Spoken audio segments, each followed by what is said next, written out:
Yam Gruel by Ryūnosuke Akutagawa.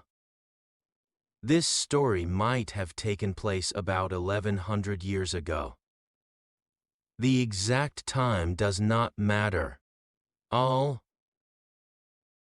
that the reader has to know is that the remote past of the Heian period forms its background. In those days, there lived in Kyoto a certain samurai, in the service of Regent Fujiwara Motatsune. I would specify his name, but unfortunately, it is not recorded in the ancient chronicles. Probably, he was so ordinary a man as to be unworthy of recording in a chronicle. The writers of these works evidently took very little interest in the lives or stories of common people. In this respect, they differ greatly from the present-day writers of the naturalist school. However, the novelists of the Heian period were not as leisurely as might be expected. Anyway, among the samurai in the service of Fujiwara Motatsune, there was an official of 5th-class court rank.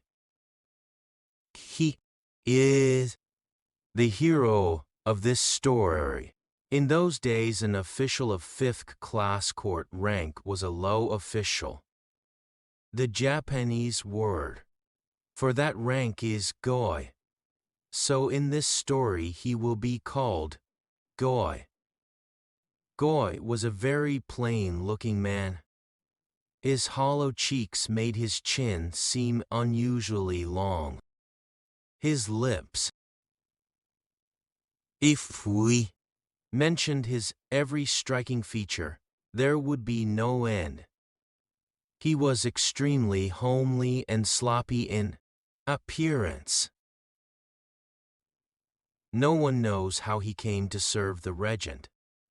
Still, it is certain that he had gone about his daily chores for a long time, in his discolored silk robe and soft headgear. From his mannerisms and his unkempt dress, it was hard to believe he had ever been a young man. He was well past 40. His face gave the impression that ever since birth he had had his cold-looking red nose and unshapely mustache exposed to the wind blowing down the Shujuku Avenue. Everyone from the regent to the herdsman believed so and had no doubt about it. You can easily imagine the kind of treatment Goi received from those around him. His fellow samurai did not care a straw for him. His subordinates, with or without court rank, nearly 20 altogether, were also amazingly indifferent to him. When he was supposed to give them instructions, they disregarded him, carried on with their idle chatter and gossip. His existence no more entered their vision than the air itself. His appearance caused no more ripple of unrest than a drop of water in the Japanese tea. The backwash of this man's helplessness was felt in the samurai's hall, where the steward, the chief, and all his superiors would have nothing to do with him. They gave him all their commands by visual signs. It is not by accident that man has a voice. Human speech was not made by a simple process. So, they failed to make themselves understood by him. Then they seemed to attribute their failure to defects in his own understanding. Whenever they could not make themselves understood, they would glare at him as if it were his fault. Then, after eyeing him from the top of his headgear, which was bent out of shape, to the tip of his worn-out straw sandals, they would suddenly turn their backs on him. For all that, Goy never took offense. He was such a timid and unspirited man that he was impervious to all injustice. His fellow samurai thought it great sport to make him the butt of their jokes. The older men constantly made off-color remarks about his personal appearance. This prompted the younger men to practice all their wit on the helpless Goy. In his presence, they would never tire of making critical comments about his nose, mustache, headgear, and silk robe. Moreover, they would often talk of his hair-lipped wife, from whom he had separated 5 or 6 years ago, and of a drunken Buddhist priest, who was said to have been intimate with his wife. And not only that, now and again without reason. But one day, he happened to hear Goy's question, "Why did you do that?" And the words stuck in his mind. From that time on he saw Goy in a different light, because he saw blubberer, persecuted by a hard life, peeping from the pale and stupid face of the undernourished Goy. This samurai could never think of Goy without being impressed by his accusing protest against the hard and heartless realities of life. At the same time, Goy's frostbitten red nose and mustache, the hairs of which might be counted on one's fingers, somehow seemed to give him a touch of consolation. But this young samurai was an exception. Aside from a few such people, Goy had to continue his dog's life amid the contempt of everyone around him. First of all, he had no clothes worthy of the name. He had only a dark blue coat and a pleated gown of the same color. But these clothes had faded into what could be called neither indigo nor blue. As for his gown, it was exceedingly worn. His thin legs under this gown, without even drawers, were no more presentable than the plodding legs of a lean ox pulling the cart of a poor court noble. His sword was nondescript, with doubtful metal fittings, and with the lacquer on its hilt beginning to wear off. The red-nosed Goy used to walk about with short steps, his round shoulders all the more stooped under a cold sky, and cast covetous looks right and left, so he was naturally made a fool of even by passing peddlers. The following instance may be mentioned. One day on his way from Sanjaman to Shinsen, he saw several children gathered at the roadside. Thinking they might be spinning tops, he watched them from behind and found them thrashing a stray, shaggy dog, held by a rope fastened round his neck. The shy Goy had almost always been too timid to translate into action whatever he might have really felt. But on this occasion, since they were children, he could muster up some courage. "Please spare him," he said, smiling as broadly as possible, and patting the shoulder of the boy who seemed the oldest of the group. "If you hit the dog, you'll hurt him." The boy looked back, and turning up his eyes, stared at him contemptuously. "Mind your own business," retorted. And, taking a step backward, he pouted his proud lips and shouted, "What? You red-nosed wretch, Goi felt as if these words had struck his face. It was not that he had taken the least offense at the boy's abusive language, but that he felt miserable for having disgraced himself by an unnecessary remark. Concealing shame with a bitter smile, he silently went on toward Shinsen-en. The children behind made faces and thrust out their tongues at him. Of course, he did not see them. Even if he had, it would have made no difference to the spiritless Goi. Was the hero of this story a man who was born only to be despised?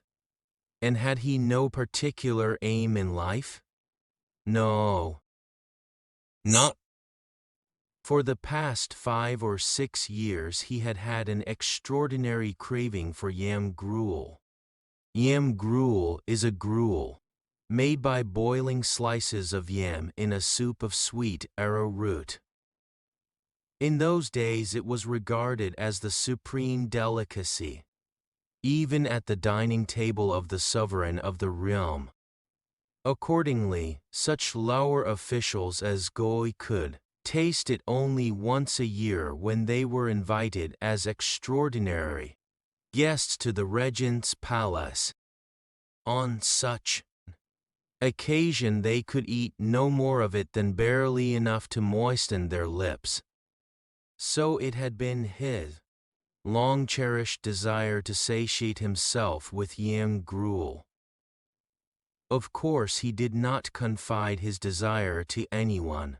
He himself might not have been clearly aware that it had been his lifelong wish. But as a matter of fact, it would hardly be too much to say that he lived for this purpose. A man sometimes devotes his life to a desire which he is not sure will ever be fulfilled. Those who laugh at this folly are, after all, no more than mere spectators of life. On January 2nd of a certain year, extraordinary guests were invited to a banquet held in the palace of Fujiwara, Motatsun. This was the banquet held by the Prime Minister Regent, inviting state ministers and other court nobles, and was much the same as the grand banquet held at the Ninomiya court on the same day. Go and other samurai joined in the dinner, for at that time there was not yet the custom of dividing the guests according to their court ranks, and so all the retainers used to assemble in one hall and enjoy the same feast. At banquets in those old days, they served a large assortment of dishes and sweets, few of which would be specially appetizing to moderns: glutinous rice cake, fried and sweetened rice cake, steamed ear shells, dried fowl, the sweet fish of the Yuji River, the crucian of Omi, porgy powdered and seasoned, boiled salmon, broiled octopus, large lobsters, large and small tangerines, mandarins, persimmons dried on skewers, and many others. Among these was the Yam Gruel in question. Every year Goi looked forward to this Yam Gruel. But this year, since there were a great many guests, his share of Yam Gruel was proportionately small. And, though it may have been only his fancy, it seemed that the Yam Gruel tasted more delicious than usual. After he had finished it, his eyes were still riveted on the empty bowl. Wiping the drops off his thin mustache, remarked to someone nearby, "I wonder if I shall ever eat my fill of Yam Gruel." He says he hasn't had enough Yam Gruel, someone laughed. It was a sonorous and dignified warrior-like voice. Goi, raising his head, looked timidly toward the speaker. The voice came from Fujiwara Toshihito, the son of Tokunaga, who was finance minister under the regency of Mototsune. He was a towering and sinewy, broad-shouldered giant, and appeared to be well on his way to intoxication, thanks to the many cups of dark-colored rice wine he had consumed during the meal. "I'm sorry for you," Toshihito continued in a voice mingling contempt and compassion as he saw Goi raise his head. "You shall fill yourself with Yam Gruel if you like. A dog, constantly teased, will not readily jump at a piece of meat thrown to him once in a while." With his usual expression that made you wonder whether he was smiling or crying, Goi looked from Toshihito's face to his empty bowl, contemplating each in turn. "Don't you care to?" Toshihito asked. Goi remained silent. "What would you say?" Toshihito urged. Goi felt that the eyes of all the company were focused on him. Whether he would be the butt of their ridicule depended on how he would answer. Whatever he answered, he would be made a fool of, he thought. So he hesitated. Had the other not just then thundered impatiently, "If you don't care to, I won't repeat my invitation," he would have only gone on comparing Toshihito and his bowl. "I would be much obliged, sir," Goi answered at last, when he heard Toshihito's resounding question.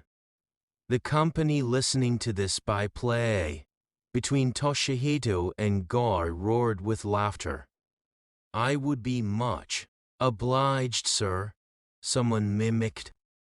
Uproarious laughter swept over the group, and the soft and stiff headgear of the guests bobbed like waves over the yellow, blue, crimson, and varicolored dishes set before them. Above all, it was Toshihito who laughed the heartiest. "Then I'll invite you before long," he choked out. Apparently, the wine had stuck in his throat. "Are you sure?" he asked emphatically. "Yes, I would be much obliged, sir," Goi stammered once more, blushing. "Of course all." The company laughed again. Toshihito himself, who had asked the question emphatically to make Goi repeat these very words, laughed still more loudly and heartily, and his broad shoulders shook as if he were all the more amused. The rustic court noble from the north knows only two ways of getting along in life: drinking, laughing. Finally, the center of conversation turned elsewhere. Presumably because the others disliked having their attention concentrated on red-nosed Goi, for all the amusement of ridiculing him. At any rate, the topic shifted from one thing to another, and by the time there was little left to eat and drink, the company's interest was drawn to the story of a fledgling samurai who tried to get on a horse while he had both his legs in one side of a pair of riding breeches. All but Goi listened. He remained aloof, offering no comment one way or the other. Yam Gruel occupied all his thoughts. He would not even put a cup of rice wine to his mouth. Both. Hands on his lap, as shy as a girl at an interview with a prospective husband, and blushing even to the roots of his graying hair, he gazed into his empty, black lacquered cup and smiled stupidly. One morning, a few days later, Toshihito invited Goi to accompany him on a ride to a hot spring near Higashiyama. Goi, taking him at his word, was only too glad to accept the offer. Since he had not bathed for a long time, he had been itching from head to foot. It would be a godsend if, in addition to being treated to Yam Gruel, he could take a bath. So he got astride the roan that Toshihito had brought. Soon both Toshihito and Goi were riding toward Akutagawa, down a road along the bank of the Kamo River. Toshihito, with his black mustache and handsome side locks, dressed in a dark azure hunting outfit and, armed with a long sword, made a fine picture of a warrior. Goi, in a shabby, pale silk robe and two thinly wadded undergarments, his sash tied slovenly around his waist, and the mucus from his nose covering his upper lip, seemed a poor counterpart to the dashing Toshihito. The only comparison was in the horses. Both rode such gallant young steeds, Toshihito on a sorrel and Goi on a roan, that all peddlers and samurai turned to stare at them. Keeping pace with the horses, two servants trotted behind, a valet and a footman. Although it was winter, it was one of those exceptionally clear mornings. The air was so calm there was not a breath of wind to sway the dead lotus leaves on the slow waters of the river, winding their way through the stones on the white river bed. The leafless branches of low willow trees facing the river were bathed in satin-smooth sunlight, and even the motion of a kingfisher, perched on a tree top, cast its distinct shadow on the road. Nitai showed its whole velvety frost-bitten shoulder. Both Toshihito and Goi made their way leisurely toward Akutagawa, the mother-of-pearl work of their saddles, glittering brilliantly in the golden sunlight. "Where is it that you're pleased to take me, sir?" asked Goi, pulling up the reins. "Just over there." "It's not as far as you might think," Toshihito answered. "Then is it near Akutagawa?" "Yes, that will be about it." When they had ridden abreast as far as Akutagawa, Goi found that this did not appear to be Toshihito's destination. In the course of time they rode past Akutagawa. "Are we going to stop at Akutagawa?" "No, a little farther on." Toshihito rode quietly with a smile, intentionally avoiding Goi's face. The houses on both sides gradually became few and far between, till nothing was visible in the broad paddy fields but crows seeking prey, and, the distance, the lingering snow on the northern side of the mountain, dimmed into a pale, the thorny tops of the unclad trees piercing sharp into the clear sky, added to the chill of the air. "Then, is it about Yamashina, sir?" "No, this is Yamashina. Our destination is a little farther." As they jogged on, they rode past Yamashina and much further. They went even beyond Sekiyama, and little after noon they found themselves in front of the Mei temple. In this temple lived a priest who was on close terms with Toshihito. They paid a call on the priest, and he served them dinner. After dinner, they rode on hastily. The road farther on was much more lonely than the road they had already covered.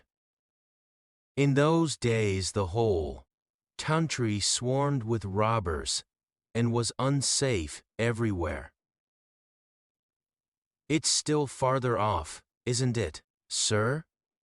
Goi asked, looking up into Toshihito's face and hunching his round shoulders. All the more. Toshihito smiled.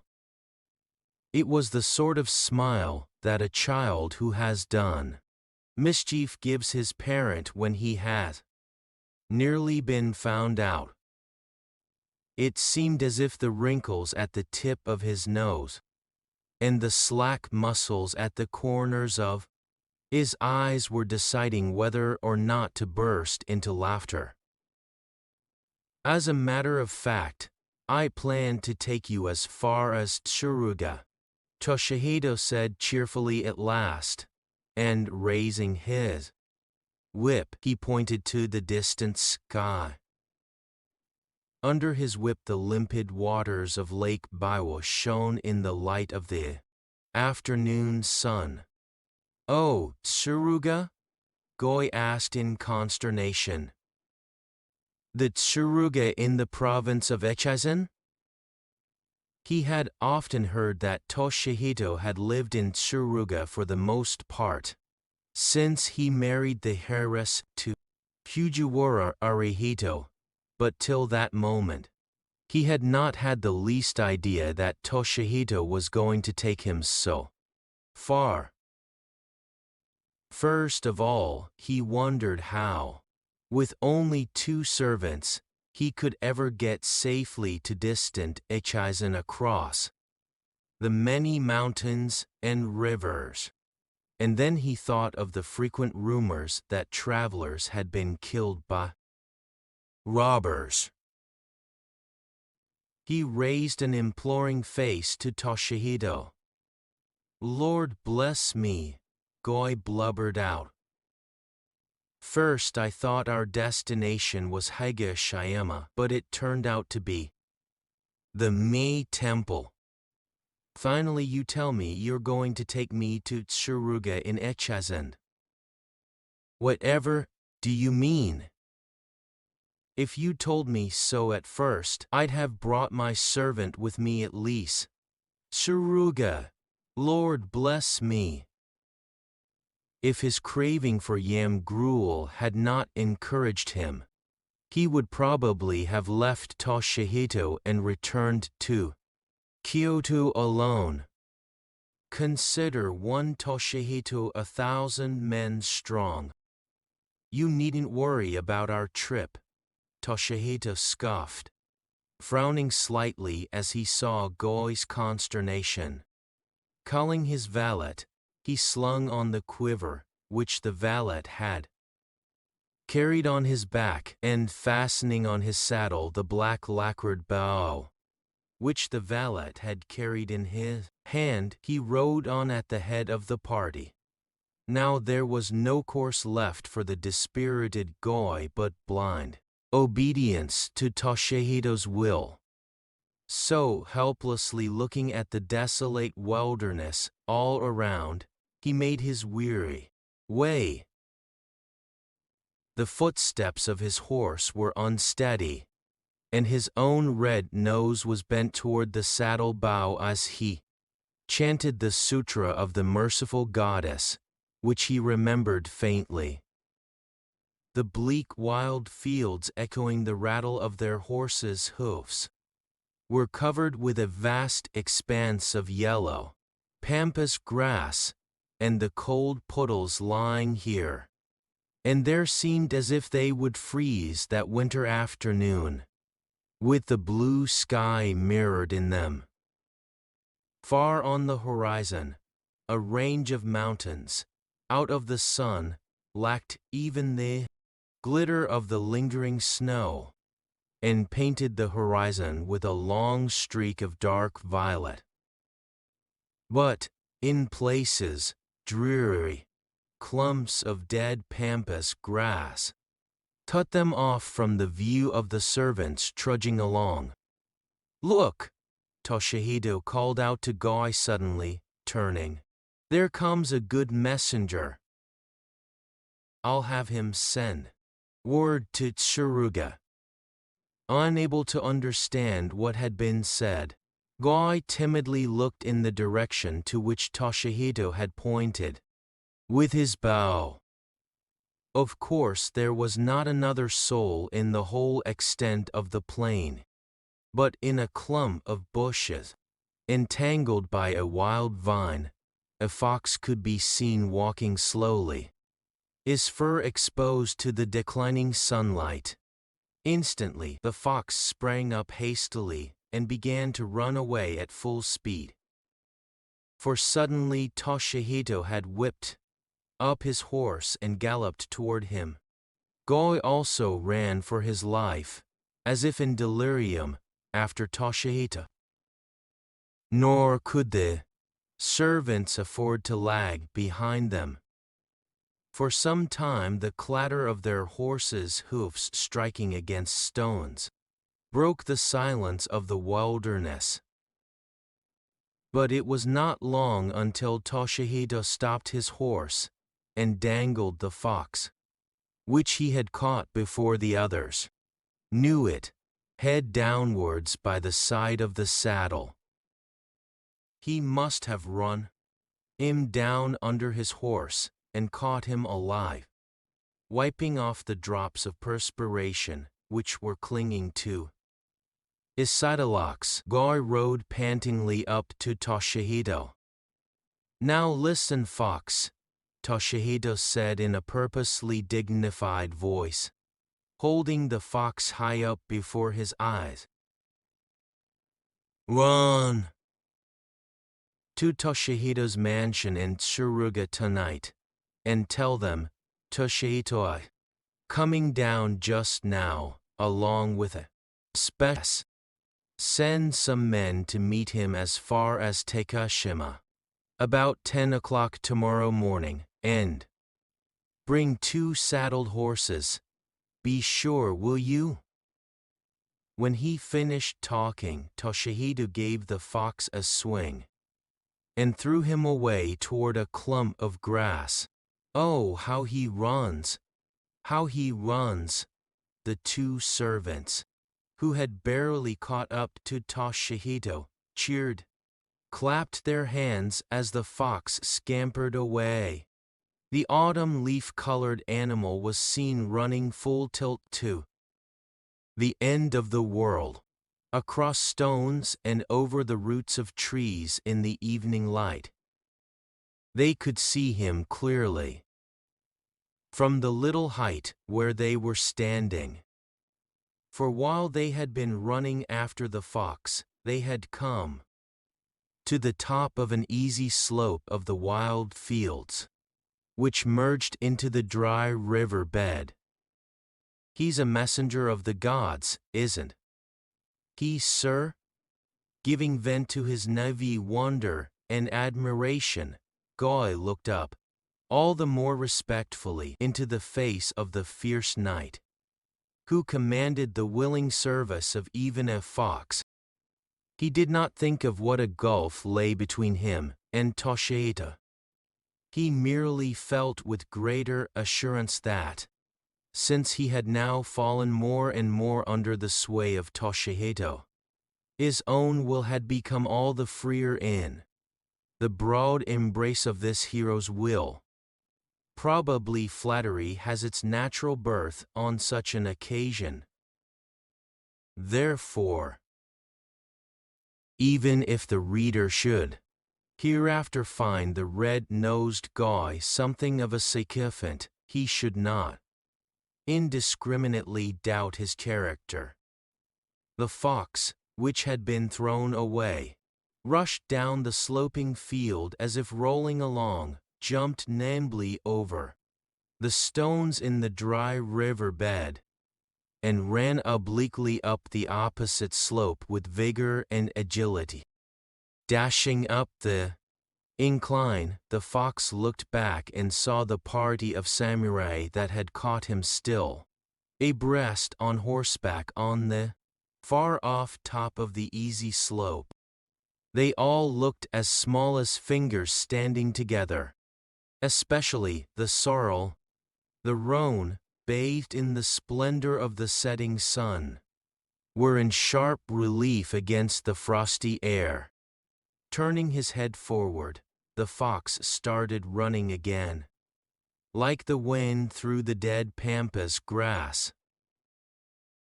The party arrived at the outskirts of Takashima about 10 o'clock the next day, as had been expected.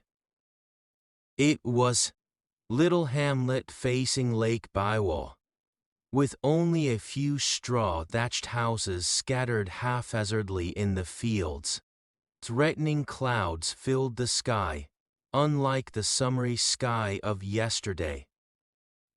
The rippling surface of the lake mirrored the dappled picture of pine trees growing on its bank. Presently, the travelers stopped.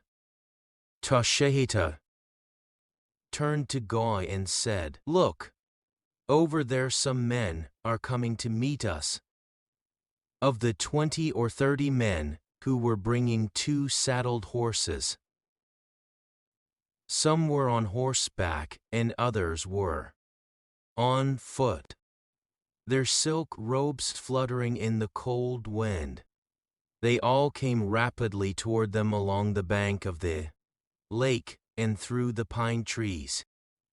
As soon as they neared Toshihito, the mounted men hurriedly jumped down out of their saddles, while those on foot kneeled down on the ground, and they all waited respectfully for Toshihito.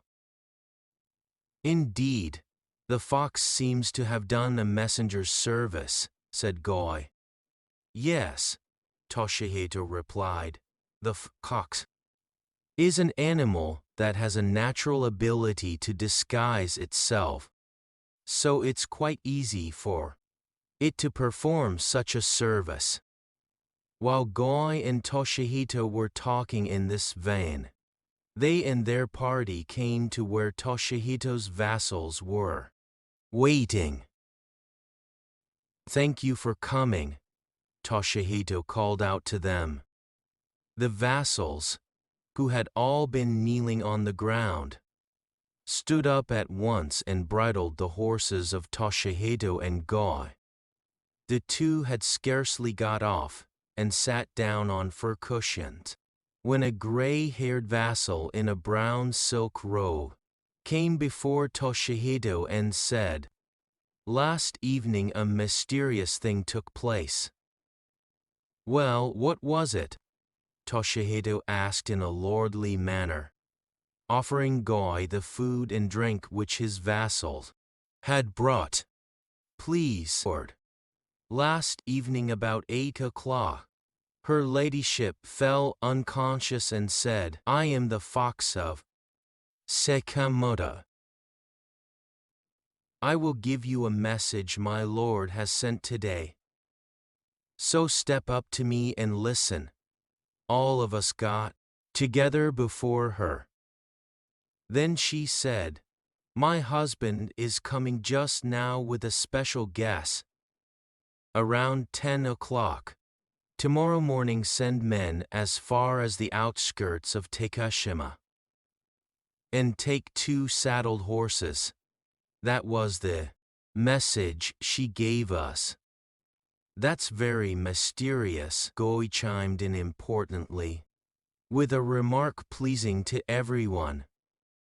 "Her ladyship told us in no ordinary way," the vassal went on. Trembling with terror, she said, "Don't be late. If you are late, I will be punished by my husband." While talking, she wept incessantly. What did she do after that? After that she fell asleep. When we left, she seemed to be still asleep. What do you say?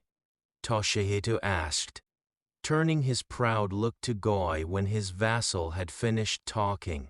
Even animals serve Toshihito.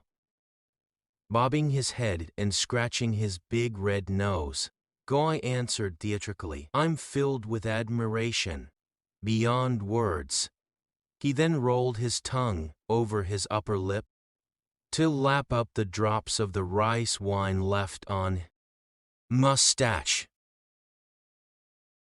It was the same evening, passing a long, sleepless night in a room in Toshihito's mansion, his eyes casually fixed on a rushlight. Then the picture of the pine-grown hills, the brooks, withered fields, grass, leaves, stones, and the smell of the smoke of field fires, in all these things, one after another, passed through his mind. The pleasant relief he had felt on seeing the red glow of the charcoal in the long brazier, when they had arrived earlier that evening, it too could only be considered an event of the distant past. Stretching his legs out under the luxurious yellow ceremonial robe, which Toshihito had lent him, Goi tried to patch together the events of the evening. His liquor-filled brain made it almost impossible. Beneath the ceremonial robe, he was wearing two thickly wadded garments of a russet color, which Toshihito had also lent him. Under this comfortable warmth, Goi realized that now he lay in the lap. The night was bitter cold, he imagined. The meager events of his life compared to the ones he had experienced tonight seemed like those of a coolie compared to a prince. But for all that, there was a curious uneasiness in his mind. Above all, he was impatient for time to pass. Yet, on the other hand, somehow he felt that dawn, that is, the eating of Yam Gruel, must not come too soon. Nervousness from this sudden change in circumstance lurked at the back of his mind, chilling his heart and keeping him awake. By and by he heard someone shouting in the large yard outside. To judge from the voice, it was the gray-haired vassal who had come part of the way to meet Toshihito. It sounded as if he were making some kind of special announcement. All you servants, his lordship wants each of you, young and old, to bring a yam 3 inches wide and 5 feet long by 6 o'clock in the morning. Remember, by 6 o'clock. The old man's dry voice resounded through the frosty air, and his very words seemed to penetrate to the marrow of Goi's bones. Unconsciously, he drew his ceremonial robe tight around him. The command was repeated. Then human noises ended, and all was again hushed into the dead silence of the winter night. The servants had gone to obey the order. Probably in fear of their lives, Goi imagined. All alone. With his thoughts once more, he tossed and turned. Finally he lay still. An oppressive silence filled the room, broken only by the sizzling oil in the rush lamp. The red light of the wick was wavering. So after all he was to have Yam Gruel. When he thought of this, the old uneasiness which had left him because of the distraction of what was happening outside, came back again. His perverse reluctance to being treated to Yam Gruel too soon grew stronger than ever, and it continued to dominate his thoughts. Such an early realization of his heart's desire seemed to turn years of patient waiting into a vain endeavor. If possible, wished that something unexpected would happen to keep him from eating Yam Gruel for a while. Such ideas spun round and round in his mind like a top. At last, overcome by fatigue from his long journey, he fell fast asleep. The next morning when he wakened, the thought of Yam Gruel was on his mind. He must have overslept. It was past 6 o'clock. He jumped out of bed, crossed the floor, and opened the window. Outside he saw stacked roof-high what at first glance appeared to be huge piles of corded logs. Rubbing his sleepy eyes, he looked a second time, and with a sharp gasp he realized what they were. Yams, yams, yams, large yams 3 inches wide and 5 feet long, enough to feed the whole town of Tsuruga. Set out in the broad yard, 5 or 6 cauldrons were placed side by side on new spikes, driven into the ground, and dozens of young maids in white-lined garments worked as busily as bees around them. Some of the servant girls were lighting fires, some were raking ashes, and others were pouring sweet arrowroot juice into the cauldrons from wooden pails. Volumes of smoke rose from under the cauldrons, and bursts of white vapor shot up from them to mix with the still lingering haze of dawn and form a gray pall, which hung all over the large yard, obscuring everything but the red flames of the blazing fires. The wide yard was in such a state of confused excitement as is witnessed only on a battlefield or at the scene of a fire. These huge cauldrons boiling yams into gruel filled Goy with blank amazement and dismay.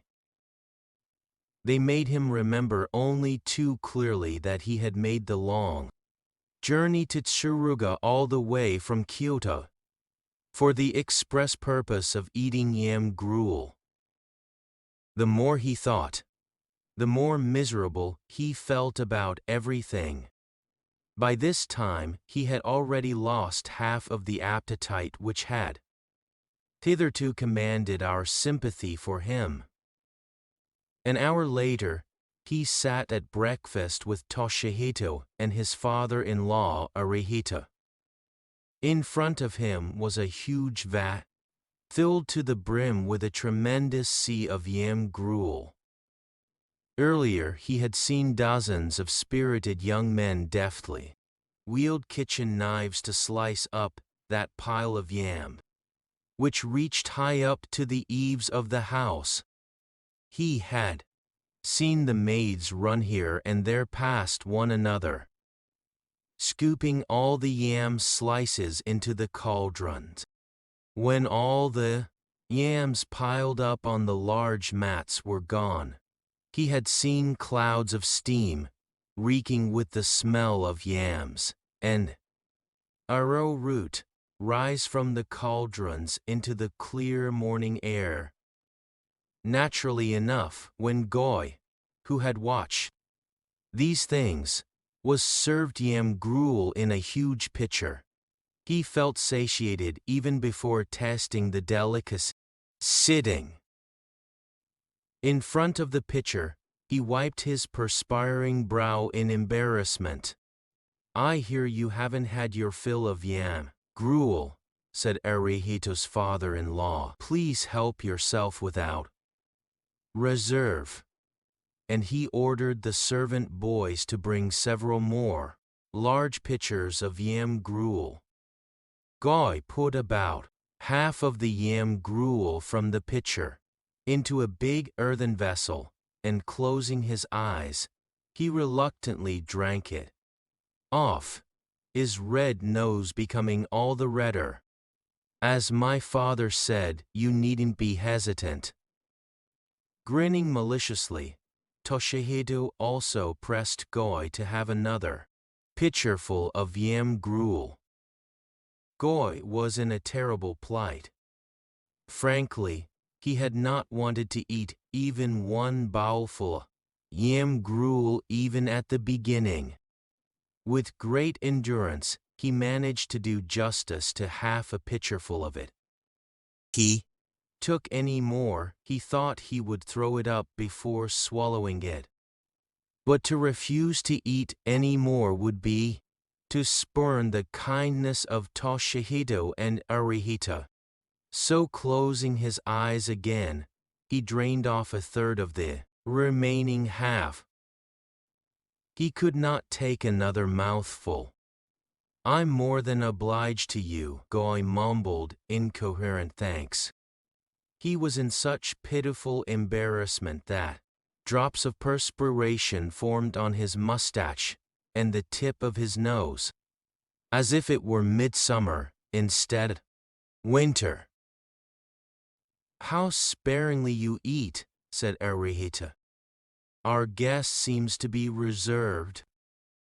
Boys, don't be idle. At his words, the servants tried to pour more yam gruel from the new pitchers into the earthen vessel. Waving both his hands, as if to drive off flies, Goi expressed his earnest desire to be excused. If at this time Toshihito had not unexpectedly said, "Look over there," pointing to the eaves of the house opposite, Arihito would still have continued to press the yam gruel on Goi. But fortunately Toshihito's voice drew everyone's attention toward the eaves. The morning sun was shedding its light on the cypress shingle roof.